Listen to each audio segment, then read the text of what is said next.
Today's headline is Ezra Meeker and his new plans.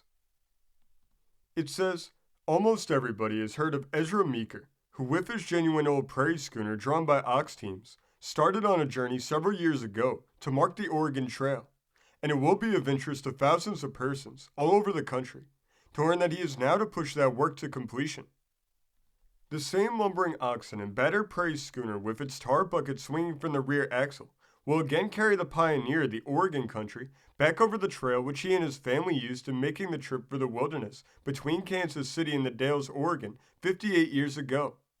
He will be accompanied by W.B. Martin and Mrs. Martin and two uppers, the party following the trail eastward by way of Walla Walla, Washington, southwest of Spokane. Though more than 80 years of age, Meeker is endowed with the unconquerable spirit of the Western settler and is hopeful of carrying out the work of marking the trail from east to west in memory of the brave men and women who blazed the way that led to the opening of the Pacific Empire before his spirit crosses the Great Divide. He retraced the old trail in 1906, erecting granite memorials in the larger towns and cities, also visiting President Roosevelt at the White House. The purpose of the trip, upon which the Meeker party will start within 3 months, is to secure data and other information necessary to map the trail and to arouse interest in a campaign for funds with which to complete the work. There's a committee bill before Congress appropriating $50,000 to provide granite monuments and markers, but a clause requires the father of the idea and the various historical societies interested to manifest their sincerity by subscribing whatever money may be necessary in addition to the appropriation contemplated by the government.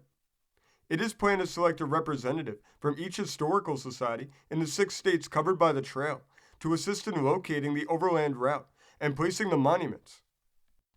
At an age when most men are content to lay aside life's burdens, this prosperous old farmer chooses to renew his youth by practically living over again the life of pioneer days and by dedicating his old age to what he believes to be a public duty. Mr. Meeker abandoned his home in Indiana in 1852 and struck out for Oregon. His present home is in that part of the original Oregon Tract, which became Washington Territory, now the state of Washington, and there he settled and prospered. Starting from his home in Puyallup, Washington on January 29, 1906, Mr. Meeker retraced his march of 54 years before, back along the Oregon Trail to its eastern terminus on the Missouri River, then across Iowa and Illinois to his old Indiana home.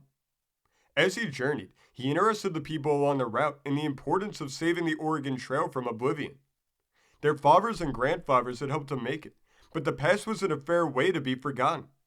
The line of a great transcontinental railroad parallels or covers the old Oregon Trail for much of its way today, but there were detours and stages to be marked before they were lost sight of entirely.